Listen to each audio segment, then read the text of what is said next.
Hello বন্ধুরা, তো India থেকে প্রথম বরবাদ মুভিটা দেখলাম, কিরকম লাগলো সেটা নিয়ে কথা বলবো আর এই মুভির স্টোরি নিয়ে কথা বলবো। প্রথমে বলি কিরকম লাগলো। এখানে মেন লিড রোলে আমরা দেখবো শাকিব খানকে এবং ইদিকা পালকে, এছাড়াও যিশু সেনগুপ্তকে দেখবো আমরা ভিলেনের রোলে। তো ইদিকা পাল অ্যাজ এ নিতু আর শাকিব খান আরিয়ান মির্জা। তো আরিয়ান মির্জা হচ্ছে বড়লোক বাবার বকে যাওয়া ছেলে, যে যা তার মনে যা ইচ্ছা সে তাই করে এবং তার বাবা সব কিছু পয়সা দিয়ে সামলে নেয়।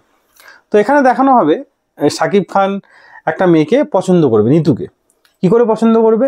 শাকিব খান খুব বার যেতে খুব ভালোবাসে, তো রোজই সে বারে যায়, সে একটা বারে যাবে, বারে গিয়ে এখানে একটা আমাদের আইটেম সং যেটা আছে সেই আইটেম সংটা আমরা দেখবো। আইটেম সং দেখার পর সেখানে ইদিকা পালা আসবে, মানে নিতু আসবে। নিতু এসে বলবে তার একটা অর্গানাইজেশন আছে, সে বাচ্চাদের চ্যারিটি করে, তো তাকে চ্যারিটির জন্য কিছু ডোনেশন করার জন্য। তো শাকিব খানের আরিয়ান মির্জার এত ভালো লাগবে নিতুকে, তো একটা এক বক্স টাকা তাকে দিয়ে দেবে, এক বাক্স টাকা তাকে দিয়ে দেবে এবং চ্যারিটিতে তাকেও ইনভাইট করবে আসার জন্য আরিয়ান মির্জাকে। আরিয়ান মির্জা যেখানে যাবে সেখানেও একটা গান আমরা দেখতে পাবো এবং সেখানে বাচ্চাদের ডোনেট করবে, সেটা আরিয়ান মির্জার ভালো লাগবে। তো তারপর সে যখন ইদিকা পাল মানে নিতু যেখানে জব করে, মির্জা সবসময় দাঁড়িয়ে থাকে নিতুকে দেখার জন্য এবং নিতুকে সাহায্য করার জন্য, হেল্প করার জন্য, মানে তার সাঙ্গপাঙ্গ নিয়ে সবসময় দাঁড়িয়ে থাকে, বন্দুকধারী নিয়ে সবসময় দাঁড়িয়ে থাকে।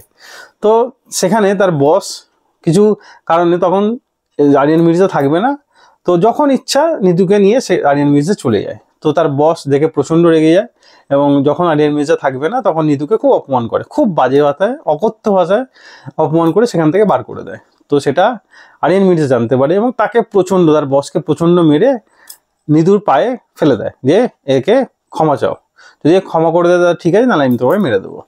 তো নিতু তাকে ক্ষমা করে দেয়, ক্ষমা করে তাকে ছেড়ে দেয় এবং হাত জোর করে তাকে ক্ষমা করে। তখন আরিয়ান মির্জাকে সে জিজ্ঞাসা করে তার জন্য সে এত কিছু সে কেন করছে।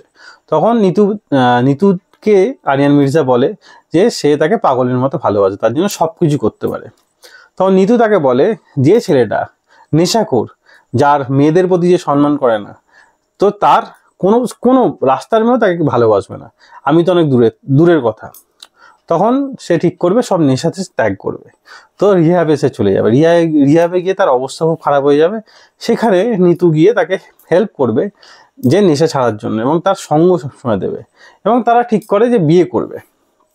বিয়ে করার পর মানে তখন তার বাবাও তাকে বলে মেয়েটাকে ডাকার জন্য, মেয়েটার ফ্যামিলিকে দেখার জন্য, যা সে বিয়ে করবে। তো এখানেই ফার্স্ট হাফ শেষ হয়ে যায়। এরপর সেকেন্ড হাফে একটা মারাত্মক টুইস্ট দেয়, মারাত্মক টুইস্ট। তো এবার বলি, যারা এই মুভিটা দেখবে, এখনো দেখেননি, 100% রেকমেন্ডেড, মুভিটা দেখেননি।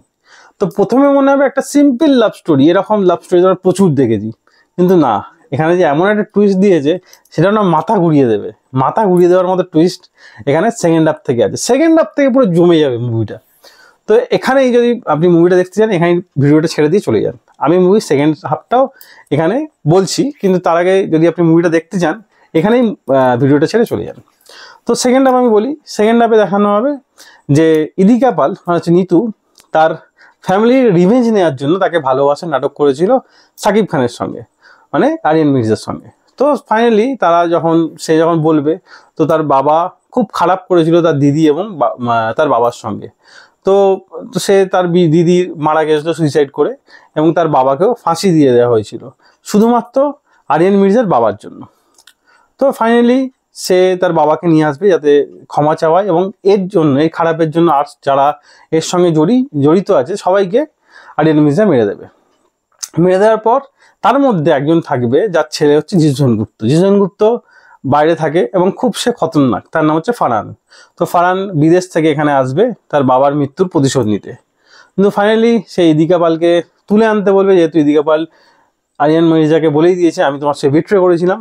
তো ইদিকা পালকে তুলে আনবে এবং আরিয়ান মির্জাকে অ্যাক্সিডেন্ট করিয়ে দেবে। আরিয়ান মির্জা হসপিটালে থাকবে এবং ইদিকা পালকে সে ঠিক করে বিয়ে করবে। বিয়ের মণ্ডপে সে যাবে, সেখানে আমরা সেই লাস্ট সিন দেখি যে শাকিব খান সেই একটা ড্রেস পরে একটা স্টেন গান নিয়ে এতে উঠছে, হেলিকপ্টারে উঠছে, সেই সিনটা দেখানো হবে। গিয়ে সে প্রথমে যিশু সেনগুপ্তকে মারবে এবং তার সঙ্গে যারা থাকবে সবাইকে মেরে দেবে। মেরে দেওয়ার পর ইদিকা পালকে নিতুর কোনো কথা না শুনে, সে যেহেতু বিট্রে করেছে, তখন তাকে মেরে দেবে এবং সেকেন্ড গুলিটা মারার পর ইদিকা পাল নিতু তাকে জড়িয়ে ধরে বলবে আমি তোমায় ভালোবাসার নাটক করতে হতে কখন তোমায় ভালোবেসে ফেলেছি আমি নিজেই জানি না। তো আমি তোমাকে নিজের থেকে বেশি ভালোবাসি। কিন্তু হ্যাঁ, তুমি আমার বাবা এবং আমার দিদির মৃত্যুর যে কারণ, মানে তোমার বাবা তার ছেলের সঙ্গে যদি আমি বিয়ে করতাম, আমার বাবা এবং দিদির আত্মা আমায় ক্ষমা করতো না। তো ভালোই হয়েছে, এই জন্মে না হোক পরের জন্মে আমি তোমাকে অবশ্যই পাবো। তো এই যে সিনটা যদি মুভিতে দেখেন, চোখ থেকে আপনার জল বেরিয়ে যাবে। তো যাই হোক, তো এবার তাকে কোর্টে নিয়ে যাওয়া হয়। সে স্বীকার করে যে তার হাতেই নিতুকে হত্যা করা হয়েছে এবং সেখানেই সে স্যারেন্ডার করেছে পুলিশের হাতে যে তাকে সে নিতুকে মেরেছে। তো ফাইনালি লাস্ট সিনে দেখানো হয় যখন তার ফাঁসি হয়, তার বাবা তাকে এতটাই ভালোবাসে, যে সময় তার ফাঁসি দেওয়া হয় সেই সময় তার বাবাও নিজে সুইসাইড করে নেয়।